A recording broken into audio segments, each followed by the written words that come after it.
Hello বন্ধুরা, তোমাদের মাঝে ফিরে এলাম সিঁদুরের মূল ধারাবাহিকের ৩৫৩তম পর্ব নিয়ে। তো চলো ভিডিওটি শুরু করা যাক। মিষ্টিকে মাটি চাপা দিয়ে প্রিয়া একাই সেখান থেকে চলে যায়। অপরদিকে অর্জুন সেখানে জ্ঞান হারিয়ে পড়ে থাকে। জ্ঞান ফিরতে চিৎকার করে ওঠে মিষ্টি বলে। অপরদিকে অসীম অনামিকাকে ফোন করে বলে এখন বাবার অবস্থা একটু ভালো আছে, তুমি অর্জুন ভাইয়া আর ভাবিকে আবারও বাড়ি ফিরিয়ে আনতে বলো, কারণ অর্জুন ভাইয়া খুব ভেঙে পড়েছে আর আমিও চাই যেন ওরা আবারও বাড়ি ফিরে আসে। তখনই প্রিয়া বলে বেশ, আমি এটা সবাইকে জানিয়ে দেবো। এখন তো রাত, সবাই ঘুমোচ্ছে, কালকে এই বিষয় নিয়ে কথা বলি। তখনই অসীম বলে হ্যাঁ, তুমি একদম ঠিক কথাই বলেছো। অসীম তখন এও বলেছে আমরা দুই ভাই যদি একসাথে থাকি বাবা খুব তাড়াতাড়ি সুস্থ হয়ে যাবে। অপরদিকে প্রিয়া মনে মনে বলে আর কোনোদিনও অর্জুন আর মিষ্টি এই বাড়িতে ফিরবে না, কারণ ওদের দুজনের খেলাই আমি শেষ করে দিয়েছি। অবশেষে আমি জিতেই গেছি। অর্জুন সেখানে এসে মিষ্টিকে খুঁজে থাকে কিন্তু কোথাও খুঁজে পায় না। তখন ঠাকুরের কাছে প্রার্থনা করে যেন কোনো একটা ইঙ্গিত দেয়। ঠিক তখন একটা লাল কাপড় উড়ে এসে পড়ে সেখানেই যেখানে মিষ্টিকে মাটি চাপা দিয়েছে। অর্জুন বুঝতে পারে এখানেই তার মিষ্টি রয়েছে, তাই সেখান থেকে মাটি সরানোর চেষ্টা করতে থাকে।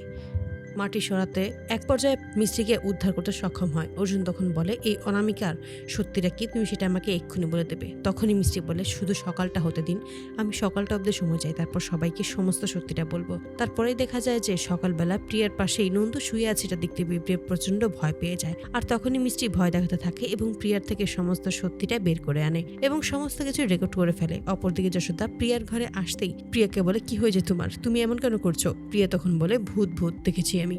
যশোদা তখন বলে কি বলছো তুমি, এখানে কোনো ভূত নেই। আর কালকে রাত্রে সে অর্জুনের সাথে যে নন্দুকে দেখেছে এই সমস্ত কিছু জানিয়ে দেয়। এতে করে প্রিয়া খুব ভালোভাবে বুঝতে পারে যে তাকে আবারও বোকা বানিয়েছে, ধোকা দিয়েছে আবারও। তখনই ভাবে যে এবার ওদের প্ল্যানে ওদেরকে ফাঁসিয়ে দেবো। তার পরের দিন সকালবেলা হসপিটাল থেকে প্রতাপকে নিয়ে আসতে যাবে সবাই। ঠিক তখনই পুলিশ সেখানে আসে আর পুলিশ তখন বলেছে আপনাকে গ্রেফতার করা হলো নন্দুকে মারার অপরাধে। এটা শুনে বাড়ির সকলেই অবাক হয়ে যায়। অর্জুনকে গ্রেফতার করতে যাবে ঠিক তখনই অসীম এসে আটকে দাঁড়ায় বলে আমার বড় ভাই অর্জুন ভাইয়া কোনোভাবেই এই খুন করতে পারে না। তখনই প্রিয়া হাজির হয় আর বলে যে অসীমজি, আমি নিজের চোখেই দেখেছি অর্জুন ভাই নন্দুকে খুন করেছে। এই সমস্ত দেখে ক্ষিপ্ত হয়ে যায় মিষ্টি আর বলে যে আমি সমস্ত সত্যি আজকে জানিয়ে দেবো। অর্জুন তখন আটকে দেয় আর মনে মনে বলে এটা যদি তুমি বলে দাও তাহলে নন্দু যে তুমি নকল পরিচয় সেজেছ তার জন্য তোমাকেও জেলে খাটতে হবে, কিন্তু আমি এই সমস্ত কিছু চাই না, তুমি প্লিজ এই সমস্ত কিছু বলো না। তখনই মিষ্টি বলে ওঠে যে বেশ, আপনি যেহেতু বলছেন আমি কিছু করব না, তবে আপনি চিন্তা করবেন না, আমি খুব দ্রুতই আপনাকে ফিরিয়ে আনবো।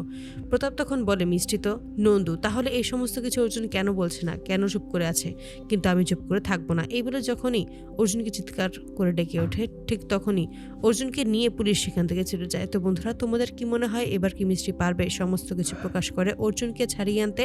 অবশ্যই তোমাদের মতামত কমেন্টে জানতে ভুলো না। ভিডিওটি ভালো লাগলে অবশ্যই চ্যানেলটি সাবস্ক্রাইব করে বেল আইকনটি বাজিয়ে দিও। ধন্যবাদ।